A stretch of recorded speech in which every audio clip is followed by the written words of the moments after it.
భారతదేశ రాజకీయ ముఖ చిత్రాన్ని మార్చేస్తూ ప్రధాని మోదీ గారు తీసుకొస్తున్న నారీ శక్తి వందన్ అధినియం మహిళా సాధికారత దిశగా దేశం వేసిన అతిపెద్ద అడుగు.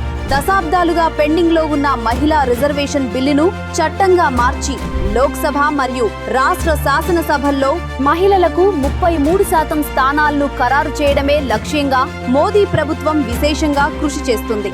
నారీ శక్తి వందన్ అధినియంతో మహిళలు కేవలం ఓటర్లుగానే కాకుండా దేశ గమనాన్ని నిర్దేశించే చట్టసభల్లో నిర్ణేతలుగా కీలక పాత్ర పోషించబోతున్నారు. 2029 నాటికి ఈ చట్టం పూర్తి స్థాయిలో అమల్లోకి తీసుకొచ్చేలా ముందడుగేస్తున్నారు. పార్లమెంట్, శాసనసభల్లో అట్టడుగు వర్గాల మహిళలకు కూడా ప్రాతినిధ్యం కల్పిస్తూ రొటేషన్ పద్ధతిలో రిజర్వేషన్లు అమలు చేయడం ద్వారా ప్రజాస్వామ్యం మరింత సమ్మిళితంగా మారనుంది.